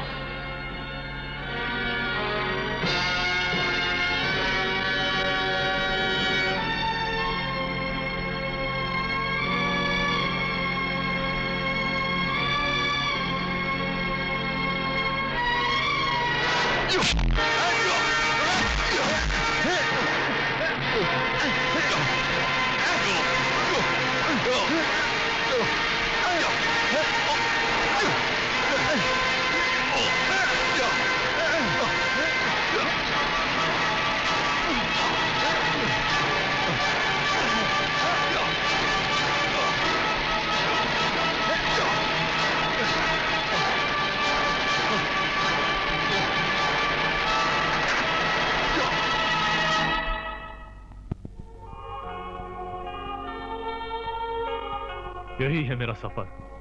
वक्त और हालात ने मुझे ऐसे चक्रव्यूह में फंसा दिया कि मुझे यह समझ नहीं आ रहा कि मैं झूठे खून के इल्जाम से भाग रहा हूं या अपने पिता के कातिलों को ढूंढ रहा हूं। तुम्हें दोनों ही मंजिलें हासिल होंगी जय। जीत सदा सच्चाई की होती है। काले बादल के छोटे छोटे टुकड़े सूरज के वजूद को मिटा नहीं सकते। आज से खुद को अकेला मत समझना जय। धीरे धीरे प्यार को बढ़ाना है, हद से गुजर जाना है। डार्लिंग, हम जा कहाँ रहे हैं? घर पे। तुम्हें पेट्रोल नहीं लेना है क्या? ओह, तो आजकल पेट्रोल तुम अपने घर पे रखते हो? क्या है स्वीट हार्ट, तुम तो जानती हो आजकल पेट्रोल की कितनी मारामारी चल रही है। अगर हम लोग पेट्रोल घर के अंदर नहीं रखेंगे तो फिर हम लोग ब्लैक कैसे करेंगे, समझी कि नहीं? देखो क्या है कि ढूंढता। अबे ओ हिंसा, ये मैं क्या देख रहा हूँ? क्या देख रहे हैं? कहाँ देख रहे हैं? क्या देख रहे हैं? मुझे पता क्या देख रहे हैं? कमाल का आदमी है। क्या देख रहे हैं? मैं कैसे जानूं क्या देख रहे हैं? अबे ये कौन है? ये अरे ये लड़की है। तेरे को दिखता नहीं है? तू यार अंधा है, तू बेवकूफ है, पागल है, तेरी आंखें नहीं है क्या? पागल है तू। क्या बोले जा रहा है? ये सत्या सिंह है मेरा भाई। इसे कोई लड़की पटती नहीं है ना, इसलिए तुम्हें देख के ललचा रहा है। मैं ललचा रहा हूँ? और क्या? अबे क्या बोले जा रहा है? तू तो ऐसे बोल रहा है जैसे लड़की नहीं कोई गरम जलेबी है बगल में तेरे है? जलेबी से कम नहीं है, जलेबी से जल गया, तप गया, जल गया, चल अंदर चल। अबे मैं भी जल गया साला। चले छुप गए? वेरी गुड लड़की, वापस आओ। क्या संबंध है तुम्हारा मेरे एक जमाने के नौजवान और खूबसूरत बेटों के साथ? हम अभी नौजवान हैं। छुपे हुए लोग बोला नहीं करते। हाँ जी वो क्या हुआ? कुछ काटता है सर। खटमल होंगे जी। खटमलों को गलत जगह पे काटने की पुरानी आदत है जी। अगर हम अहिंसा के पुजारी न होते तो एक एक खटमल की खटिया खड़ी कर देते। बढ़ जाओ। हाँ जी सर। क्या है? सर बहुत काटते हैं सर। मुझे पता है, दोनों को काटने की आदत है। आगे बोलो। सर वो क्या है कि मेरी गाड़ी का पेट्रोल खत्म हो गया था। मैं पेट्रोल पंप पर गई पेट्रोल लेने। वहाँ आपका लड़का मिल गया। उन्होंने कहा कि घर चलो। घर में चुरा के रखा है पेट्रोल, ऐसे बोला। तो मतलब इस लड़की ने जो कुछ कहा वो सब सही है? नहीं बाबूजी। तुमने अखबारों और दीवारों पे लिखा हुआ, नेताओं के मुंह से निकलता हुआ ये सुना होगा कि पेट्रोल बचाओ, बिजली बचाओ, पानी बचाओ, और कभी ये सुना है कि देश बचाओ? नहीं बाबूजी। इसका मतलब कि देश रहे या न रहे मगर बिजली और पेट्रोल जरूर रहना चाहिए। जी बाबूजी। वो नेताओं ने हक होगा देश को बर्बाद करने का, मगर तुम जनता हो, तुम्हें पेट्रोल तक बर्बाद करने का कोई हक नहीं है। जी बाबूजी। अगर इसी खाली टांकी को भरते रहोगे तो तुम्हारे शरीर का क्या होगा? शरीर? मतलब तुम्हारे शहर का, देश के शहर का क्या होगा? जी। ढोल पीट के ईमान बेचोगे तो बेईमान कहलाओगे। हाँ? बेईमानी करो मगर सुमड़ी से। सुमड़ी सुमड़ी सिगड़ी से। तो जाओ खेलो। नहीं, मैं भी छोटा हूँ। खेलेंगे।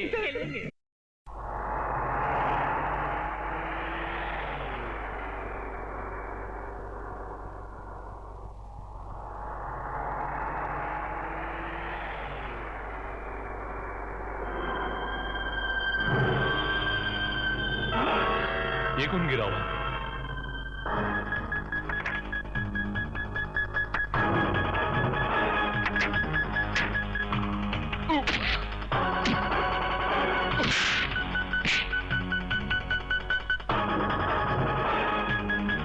याद है कमीने, तेरी वजह से मैं 2 बार जेल गया और तेरी चमक छलों ने मेरे गाल पर थप्पड़ मारा था। इसके बाद भी तो अपने इस कमीनेपन से बाज दिया ना साले। आऊंगा, जरूर बाज आऊंगा, लेकिन तुम्हारी हड्डियां तोड़ने के बाद। कुत्ते!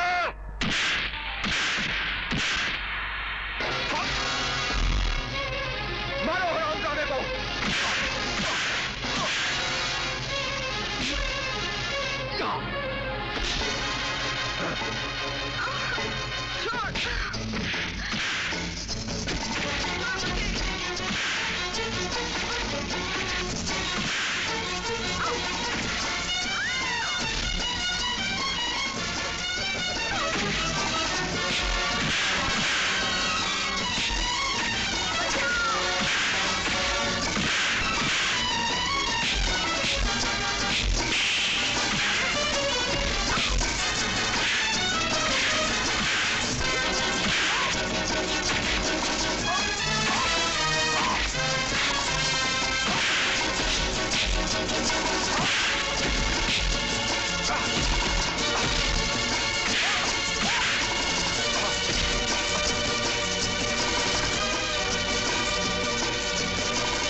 ठीक तो हो ना? Take it easy, come on, बैठो। हमारे यहाँ मार खाकर आने वालों की इज्जत नहीं होती, मार कर आने वालों की इज्जत होती है। आपने मेरी पूरी बात तो सुनी नहीं जेके साहब।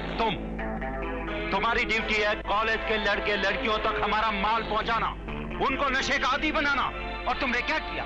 एक लड़की के चक्कर में हम सबका कबाड़ा कर दिया। और एक बात गौर से सुन लो, ये रुपये, ये गाड़ियां तुम्हें अय्याशी करने के लिए नहीं दिए जाते, काम करने के लिए दिए जाते हैं। काम। मेरा उस छोकरी के साथ कोई ताल्लुक नहीं, मैं तो उस लड़की के आशिक को अपने रास्ते से हटाना चाहता था। कौन है वो? वही है वो सर, जिसने उस दिन कॉलेज में हंगामा किया था।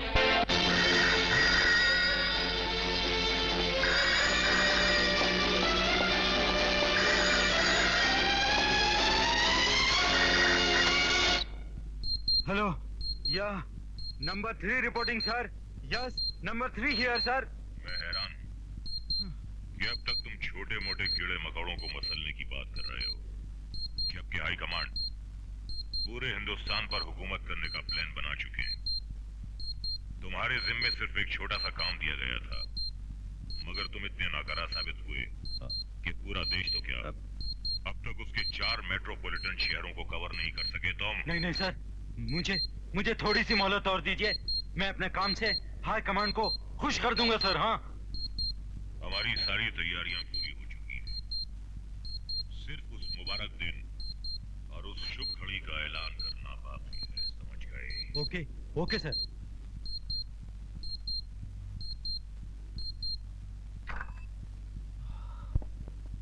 के साथ मेरी कल ही बिग बॉस से बात हुई है। इसके बाद जो तुम्हें करना है वो तुम अच्छी तरह जानते हो। Yes boss. चलो चलो। रुक जाओ, मुझे तुम तीनों से सिर्फ एक ही सवाल पूछना है। मेरे आदमी कहां है? मैं जानता था कि तुम जवाब नहीं दोगे। ठीक है, इन तीनों का ट्रांसफर कर दो।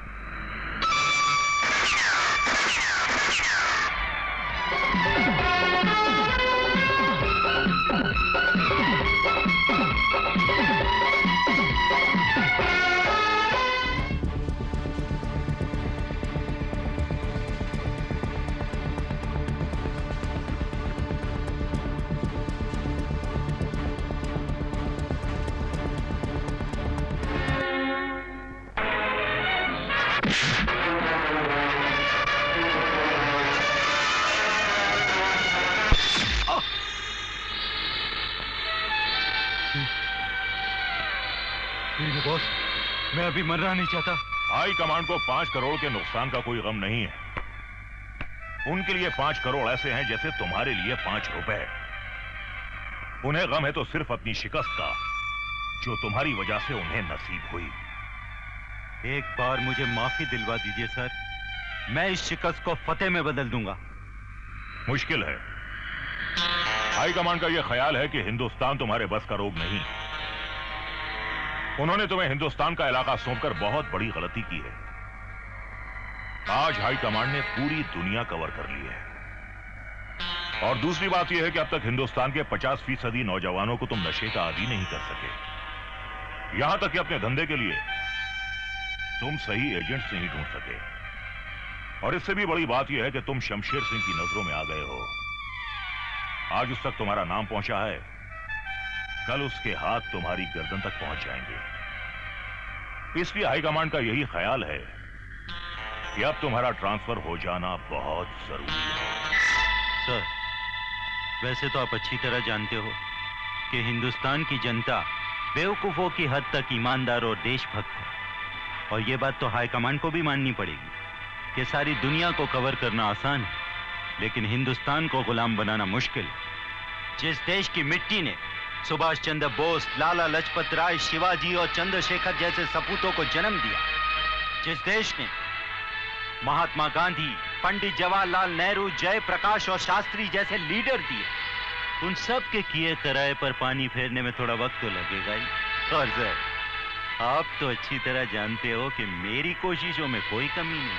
हाँ, ये तो मैं मानता हूं कि तुम हाई कमांड के मिशन के साथ बहुत सिंसियर हो, लेकिन यह भी मानना पड़ेगा कि तुम्हारे आगे पीछे जितने भी तुम्हारे आदमी हैं, वो सब के सब नाकारा और निकम्मे हैं। और हाँ सर, मेरा एक खास आदमी भीमा जेल से छूट कर आने वाला है। उसके आते ही हम 1 और 1 11 हो जाएंगे। ठीक है, अपनी जमानत पर मैं तुम्हें एक मौका और देता हूं। हाई कमांड के मिशन को कामयाब बनाने के लिए तुम्हें अपना तरीका बदलना होगा। मैं कुछ समझा नहीं बॉस। ये हिंदुस्तान है, यहां की जाहिल जनता साधु संत फकीरों महात्माओं में विश्वास रखती है, देवी देवताओं की पूजा करती है और उनके पीछे ऐसे भागती है जैसे चुंबक के पीछे लोहा।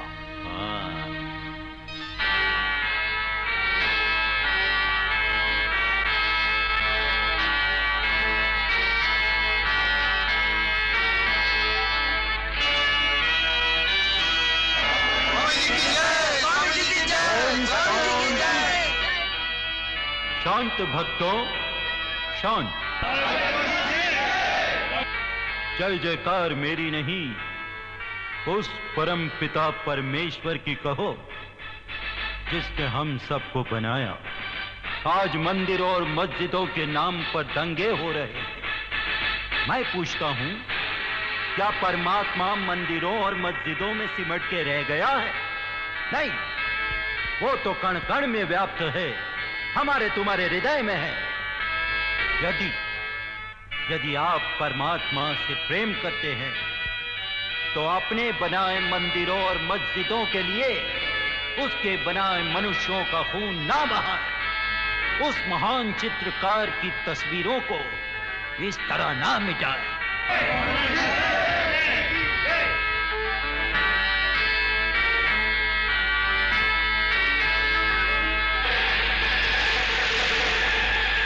बाबा, मैंने सुना है कि आप बीते हुए और आने वाले दिनों के बारे में बताते हैं। बैठ जाओ भक्त। हम जानते हैं तुम बहुत परेशान हो। आप उन लोगों के बारे में मुझे बता सकते हैं जिनकी वजह से मेरे पिताजी की मौत हुई है? भक्त, ये मेरे प्रवचन का समय है। इस वक्त बाधा मत डालो।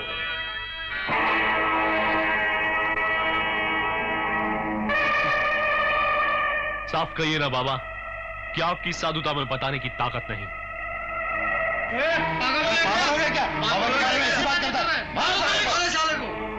नहीं नहीं, शांत हो जाओ भक्तों, शांत हो जाओ। इस बेचारे पर शनि महाराज की दृष्टि है, शनि का प्रकोप है, इसीलिए इससे बार बार गलतियां हो जाती हैं। गलतियां तो तुझसे हुई हैं। झूठी साधुता की आड़ लेकर पाखंड की माला जपता है, लोगों की आंखों में धूल झोंकता है तू। साले मैं तुझे जिंदा नहीं छोड़ूंगा, जिंदा नहीं छोड़ूंगा।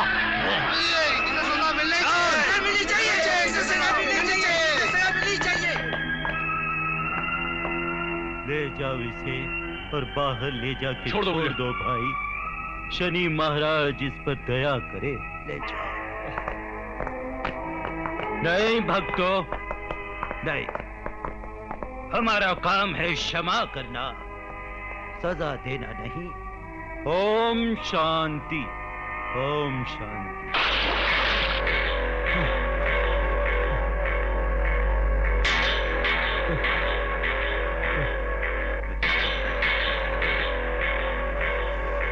बड़ा गर्म खून है तेरा, बहुत गुरूर है तुझे अपनी जवानी पर। अरे हाँ, क्या कहा था तूने मुझे? ढोंगी।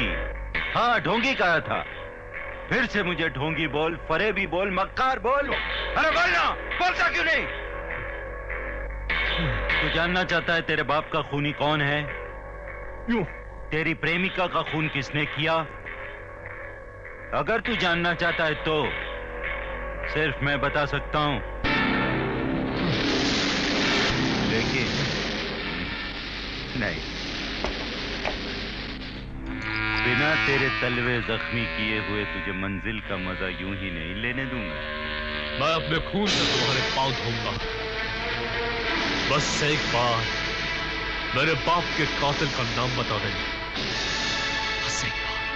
तो ठीक है, इसके लिए तुझे जेके की गुलामी करनी होगी।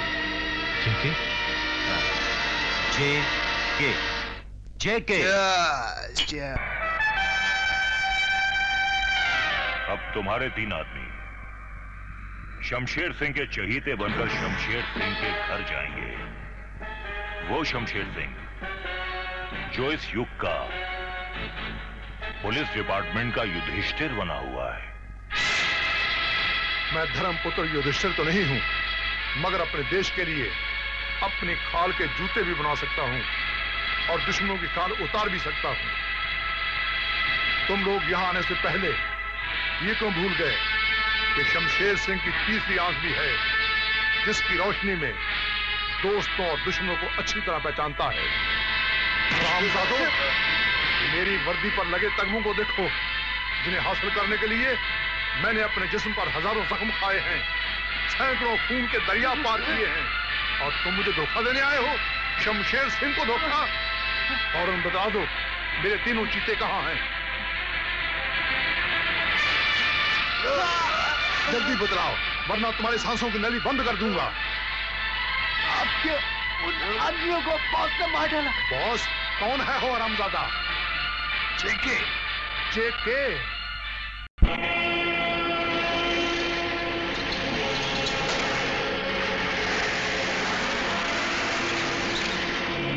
याद है उस दिन तुमने मुझे ट्रक में माल के साथ पकड़वा दिया था, और आज ये खुद काम कर रहे हो? तुम्हारी ये मजबूरी है या नामर्दी? तुम्हारे ये काम करने की क्या वजह है? मेरा तो पेशा यही है भाई। पेशा मेरा भी तो हो सकता है। पेशा और तुम्हारा? मैंने तो जेल में ये सुना था कि तुम एक बहुत बड़े देशभक्त के बेटे हो। हाँ प्रभु, इस वक्त क्राइम की दुनिया ने मुझे गोद में रखा। क्यों?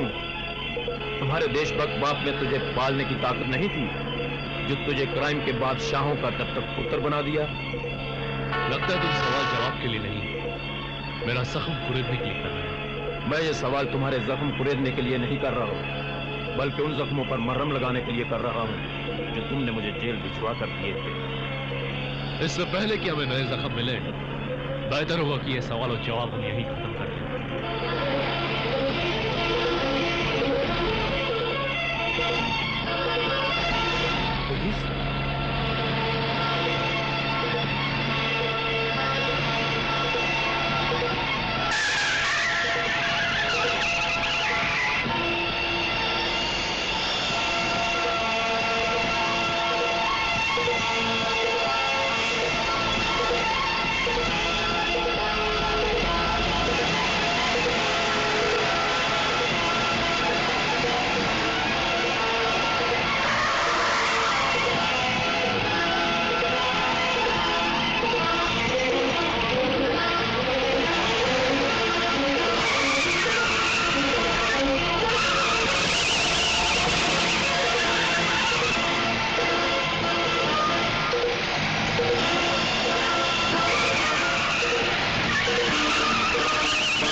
ओह गॉड, ये क्या हो गया? अब तो बाहर निकलेगा। गाड़ी स्टार्ट करो। बच गए साले।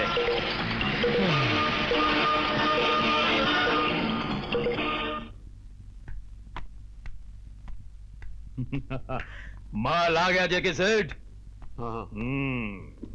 अरे वाह, क्या बात है। भी देखो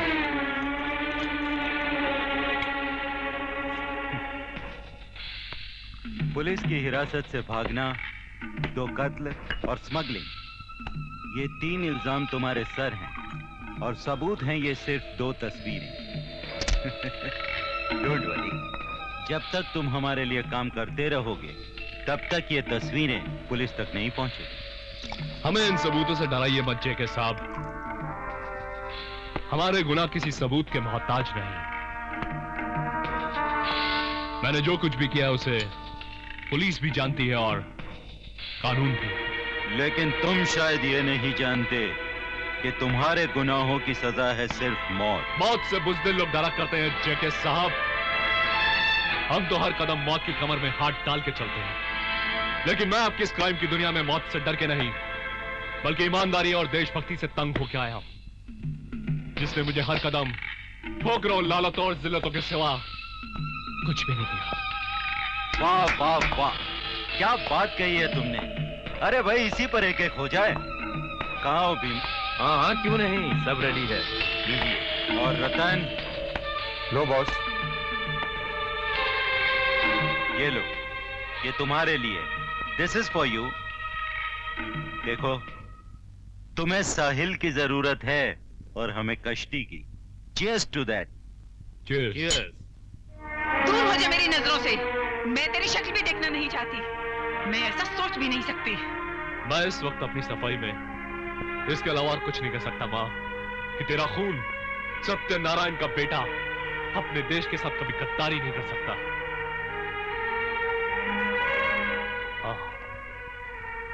अपने बाप की चिता पे खाई हुई कसम कि अपने देश के दुश्मनों का सर्वनाश करके छोड़ूंगा, इस कसम को निभाने के लिए मैंने वक्तई तौर पर एक मुजरिम का चोला जरूर पहन लिया है। ये जो कुछ भी कह रहा है सच कह रहा है बहन जी। सर आप? My CBI officer Shamsher Singh ji हैं। नमस्ते। नमस्ते। जय, मुझे तुम्हारी सच्चाई का सर्टिफिकेट बनकर आना पड़ा क्योंकि मैं तुम्हारी असलियत जानता हूं और मैं ही तुम्हें इस धर्म संकट से निकाल भी सकता हूं। बहन जी, आपको जो खबर मिली वो गलत थी। आपका बेटा खरा सोना है, इसे गलत समझने की भूल मत कीजिएगा। हाँ, आजकल देशद्रोहियों का साथी जरूर है, मगर वो भी पुलिस के प्लान का एक हिस्सा है। जी, ये अनजाने में इन लोगों के साथ लग गया। जिस गंगा की गंगोत्री की तलाश पुलिस डिपार्टमेंट को कब से थी, उसका पता इनके जरिए लग गया। हमने देश के दुश्मनों के किले के नीचे सुरंग बना ली है और उसमें बारूद भी भर दिया है। बस अब ब्लास्ट करना बाकी है। अगर ये बात पुलिस जानती है तो फिर हाथ पर हाथ धरे क्यों बैठी है? उन्हें गिरफ्तार क्यों नहीं करती? इसलिए कि पुलिस को उन छोटी छोटी मछलियों की नहीं, उस मगरमच्छ की तलाश है जो हमारे देश के पवित्र सरोवर को गंदा कर रहा है। उस मदारी की तलाश है जिसके हाथ में इन सब कठपुतलियों की डोर है। मगर ये तो बड़ा जोखिम का काम है। देश के सिपाही खतरों से खेलने के लिए ही जन्म लेते हैं बहन जी। फिर भी वादा करता हूं कि जब तक शमशेर सिंह जिंदा है, आपके बेटे पर आंच नहीं आएगी।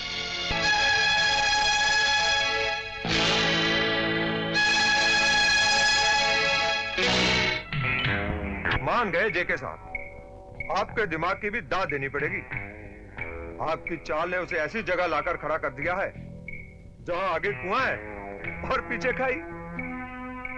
अगर वो हमारे साथ काम करता है तो वो हर रोज पाप की दलदल में और गहरा धंसता चला जाएगा, और अगर वो हमारे साथ काम करने से इनकार करता है तो हम पुलिस में पकड़वाकर उसे सारी उम्र जेल की चक्की पिसवा सकते हैं।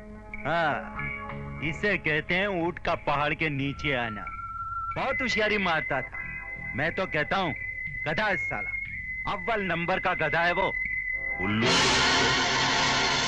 तुम जिसे बेवकूफ समझ रहे हो वो तुम सबको बेवकूफ बना रहा है, डबल क्रॉस कर रहा है।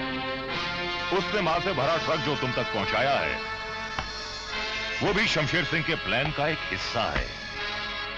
तुम समझते हो कि तुमने उसकी मौत का सामान तैयार कर लिया है? नहीं, बल्कि उसने तुम्हारी चिताओं के लिए लकड़ियां जमा कर ली हैं। ये सच है कि वो तुम्हारे इशारों पर नहीं, बल्कि सीबीआई ऑफिसर शमशेर सिंह के इशारों पर चल रहा है। वो अभी आता ही होगा। उसके आते ही उसका स्वागत गोलियों से होना चाहिए, क्योंकि हमारी हाई कमांड का जो प्लान है उसके पूरे होने का वक्त आ रहा है, और ये हरामजादा हमारे प्लान के रास्ते में रुकावट बन सकता है। हमारी हाई कमांड ने जो सारी दुनिया पर हुकूमत करने के सपने देखे हैं, उन सपनों के साकार होने का वक्त आ गया है। 15 अगस्त को सुबह 8 बजे हिंदुस्तान के हर बड़े शहर में बम फटेंगे और इतनी जोर से धमाके होंगे कि आसमान पे बैठे हुए देवी देवताओं के भी दिल दहल जाएंगे, और हमारे मिशन की शुरुआत जय को मारकर होगी।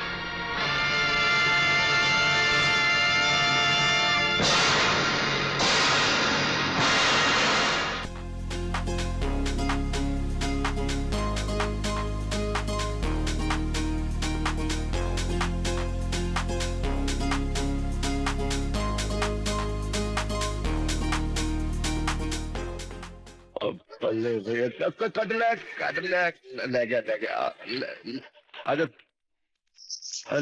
आजा, ले जा। शाबाश मार किक। लोकेशन तो अभी आई नहीं साहब जी। असली लोकेशन देखने को तो आज मिली है। इन बच्चों को देखकर अपना बचपन याद आ गया। कभी मैं भी ऐसे खेला करता था। नकली जिंदगी जीते जीते असली जिंदगी का पता ही नहीं चला कब कैसे बीत गई। 24 घंटे शूटिंग। ओ साहब जी, मदन मोले जी दा साइड बड़ा कीमती लगा है, उत्ते अपा जल्दी पहुंचना। ओए जा तू शॉट दे जाके। हाँ बड़े अरे साहब, बड़ी मुश्किल से तो साहब प्रोड्यूसर को डेट मिली है हीरोइन जी की। वो तो 4 घंटा काम करती है, चली जाती है। आजकल एक्टर तो घंटों में हो गए हैं। ठीक है, एक दिन और दे देंगे। आज हम जरा 1-2 किक्के मारेंगे।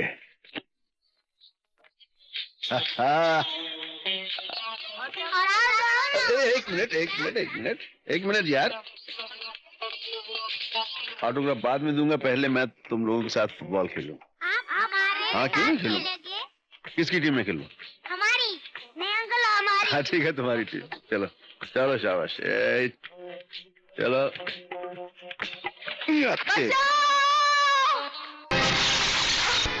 तेरी पहली कितने शीशा तोड़ दिया। भगवान के लिए छोड़ दो मुझे। कैसे छोड़ दूं मेरी चांद? आज तो साक्षात भगवान भी तुम्हें मुझसे नहीं बचा सकता। छोड़। भगवान की शक्ति तो बहुत बड़ी होती है, पहले भगवान के बनाए हुए इस बंदे से निपट ले।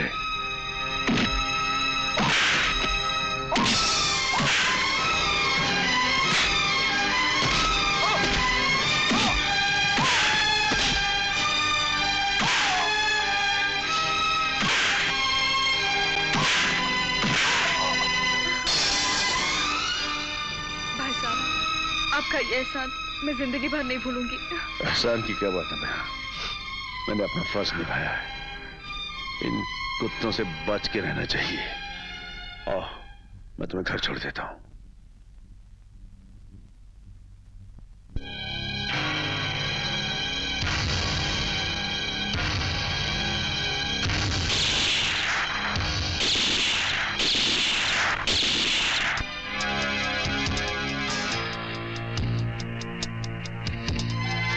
संभल के बीमा, संभल के, सब ठीक हो जाएगा। बीमा, बीमा, लेकिन मेरे नाम की गोलियां तुमने अपने सीने पे क्यों ली? तुम तो उनके साथी थे ना? मैं किसी का साथी नहीं हूं जय। मैंने आज तक जो काम भी किया सिर्फ पैसे के लिए किया। मेरा ईमान धर्म सिर्फ पैसा था, पैसा। पैसे के लिए मैंने ना जाने कितने गलत काम किए। उस दिन जब तुमने और गोविंदा ने मुझे पकड़वाया और जब मैं अश्विनी कुमार की जेल में गया। ये जेल एक सुधारगाह है, यहाँ तुम जैसे समाज के बाहर के आदमी को सुधार के फिर से समाज में जीने के काबिल बनाया जाता है। जेल से छूटने के बाद मैं तमाम काले धंधे छोड़ना चाहता था, लेकिन जेके की दोस्ती के आगे मजबूर होकर। तो क्या जेके तुम्हारा दोस्त है? मेरे जेल जाने के बाद जेके ने देश के गद्दारों के साथ हाथ मिला लिया। अब वो लोग इस देश को बर्बाद करना चाहते हैं। क्या? जय कल 15 अगस्त है और कल सुबह होते ही वो लोग इस देश के बड़े बड़े शहरों को उड़ा देने का प्लान बना चुके हैं। लेकिन तुम इस देश को बचा सकते हो अगर आज की रात तुमने अपनी जिंदगी से इसको रोशन न किया तो कल का दिन भारत मां की गोद में लाशें भर देगा। इस देश का तिरंगा जख्मी हो जाएगा। हे राम। विवा!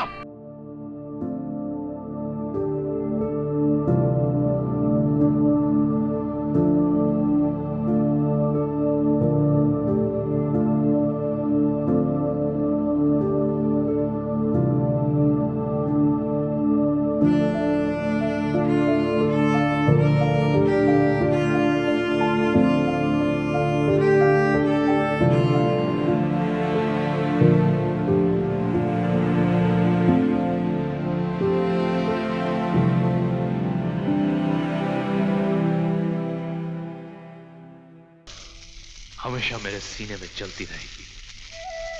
तुम अकेले नहीं हो। सर आप? मैं सीबीआई ऑफिसर फ्रॉम सेंटर हूं, शमशेर सिंह का साथी हूं।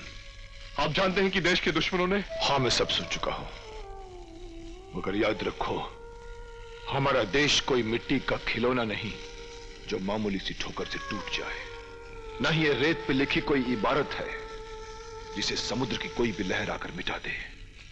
ये सूरज की तरह वो आग का गोला है जो अपनी ओर नापाक इरादों से आने वालों को जलाकर राख कर देता है। चलो मेरे साथ, बहुत से काम करने हैं और वक्त बहुत थोड़ा है। चलो।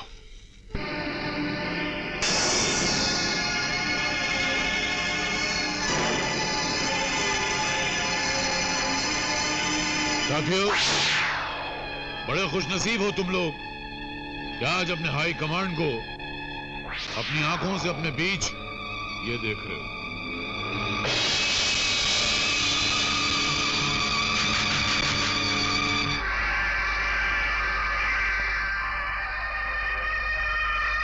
कल का निकलने वाला सूरज हमारी ताजपोशी का ऐलान करता हुआ निकलेगा। कल के तांडव के बाद बचने वाला हर भारतवासी हमारी सूरत में अपना नया दाता देखेगा, नया अन्नदाता देखेगा। कल हम वो शक्ति साबित होंगे जो अपनी मेहर की एक नजर से जर्रे को आफताब बना देगी और अपनी कहर की एक नजर से आफताब को भी रेजा रेजा कर देगी। जिनमें हो जाता है अंदाजे खुदाई पैदा, हमने देखा है कि बुत तोड़ दिए जाते हैं। तुमसे पहले भी खुदा की बनाई हुई इस धरती पर फिरौन, सिद्दाद और नमरूद ने खुदाई का दावा किया था, मगर उन्हें 2 गज जमीन के टुकड़े के अलावा कुछ भी नहीं मिला। फिर तुम किस खेत की मूली? मैं क्या हूं और क्या कर सकता हूं वो कल दुनिया देखेगी। मगर अफसोस ये है कि कल का सूरज देखने के लिए तुम जिंदा नहीं हो। तुमसे पहले इस महान देश पर बहुत से लुटेरों ने किस्मत आजमाई। सोमनाथ के मंदिर को 17 बार लूटा गया, मगर आज भी वहां न दौलत की कमी है न पूजा करने वालों की। सैकड़ों साल तक इस देश पर उन विदेशियों ने हुकूमत की है जिनकी हुकूमत के बारे में कहते हैं कि वहां कभी सूरज भी नहीं डूबता था, मगर इस देश के एक निहत्थे लंगोटी वाले शख्स ने उन्हें 7 समुंदर पार वापस भेज दिया। आज तो हम 85 करोड़, इनमें से कोई भगत सिंह है तो कोई अब्दुल हमीद, कोई राणा प्रताप है तो कोई शिवाजी मराठा, कोई रानी लक्ष्मीबाई है तो कोई रजिया सुल्ताना। उन सबको मैं यूं मसल के यूं उड़ा के खाक में मिला दूंगा। हमको मिटा सके ये जमाने में दम नहीं, हमसे जमाना खुद है, जमाने से हम।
हाई कमान, फेंक दो गन।